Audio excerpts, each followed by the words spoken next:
This video is intended to give you a general understanding of how to perform certain adjustments or replacement procedures related to the steering system. This video, like the service manuals, is intended to be used as a reference by mechanics who have been trained to repair and service steering systems used on commercial vehicles. Prior to making a repair, refer to the appropriate service manual for additional information. Service-related information may be found on our website at www.trucksteering.com. Take all the necessary precautions to ensure both your safety and the safety of others around you. If you are not sure how to perform a procedure, consult your authorized TRW technical representative. Make sure axle stops and poppets are set correctly before beginning this procedure. Do not allow the fluid level to drop significantly or run low in the reservoir during the entire procedure. This may introduce air into the steering system.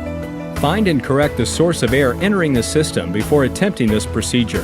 Clean the area around the reservoir, steering gear, and pump thoroughly before beginning this procedure to prevent dirt and foreign particles from entering the system. When replacing the reservoir filter, discard only the filter itself.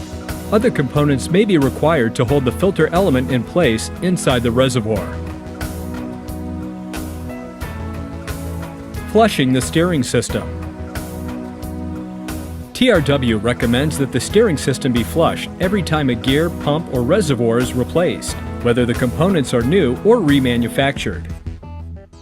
Set the parking brake on the vehicle and block the rear wheels. Raise the front end off the ground. Take the vehicle out of gear and put it into neutral position. Raise the hood and place a drip pan under the steering gear to catch the oil. Remove both the pressure and return lines from the steering gear and allow the oil to drain into the drip pan. Remove the filter from the power steering fluid reservoir and discard. Then disconnect the supply line from the reservoir. Clean the reservoir with the recommended power steering fluid. If the reservoir is made from plastic, inspect for cracks and damage. Replace if necessary. Turn the steering wheel from full left to full right 3 to 4 times. This will purge the oil from the steering gear. Collect the drained oil in the drip pan. Reconnect the pressure and return lines to the steering gear. Then reconnect the supply line to the reservoir. Tighten all connections. Install the new filter into the reservoir. If the reservoir is equipped with gaskets or seals, inspect them and replace if necessary. Inspect all hydraulic hoses for cracks, soft or sweat spots, and signs of local collapse. To do this, remove all covers and corrugated tubing from hoses. Replace any hoses that are found to be defective. Fill the reservoir with recommended replacement fluid and reinstall the filler cap.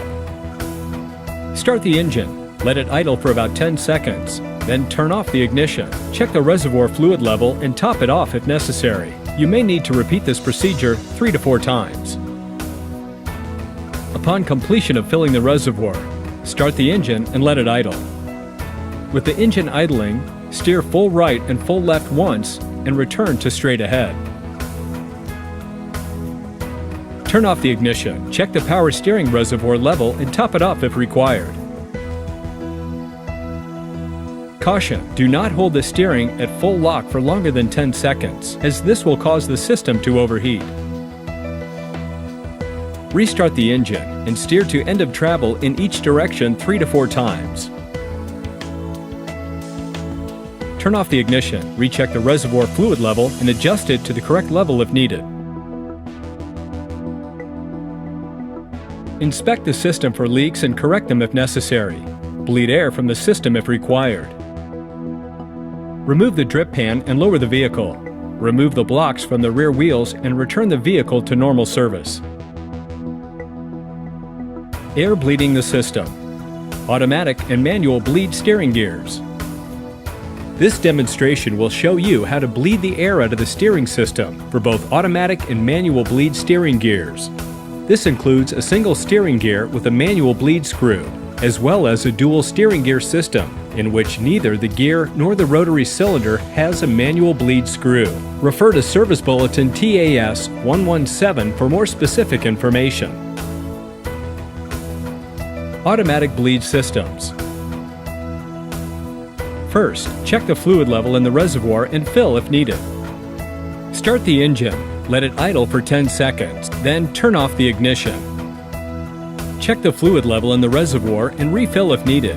Repeat this process at least 3 times, making sure to check and refill the reservoir each time if necessary. Next, start the engine and let it idle for 2 minutes without steering. Turn off the ignition and recheck the fluid level. Refill if necessary. Now, start the engine again. Steer the vehicle full left to full right 3 to 4 times. Turn off the ignition and recheck the fluid level. Refill if necessary, then return the vehicle to service.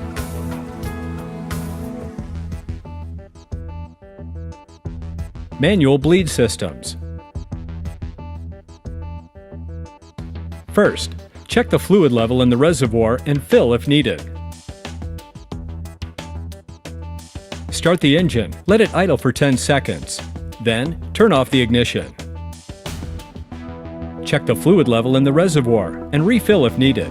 Repeat this process at least 3 times, making sure to check and refill the reservoir each time if necessary. Next, start the engine and let it idle for 2 minutes without steering. Turn off the ignition and recheck the fluid level. Refill if necessary. Start the engine and let idle. While the engine idles, steer from full left to full right 3 to 4 times. Stop steering with the wheels straight ahead and loosen the manual bleed screw 2 to 3 turns. Allow air and aerated fluid to bleed out until the fluid does not bubble. Close the bleed screw and refill the reservoir if required. Repeat this process 3 to 4 times until all the air is discharged. When all the air has been removed from the system, torque the manual bleed screw to 3 to 4 foot-pounds.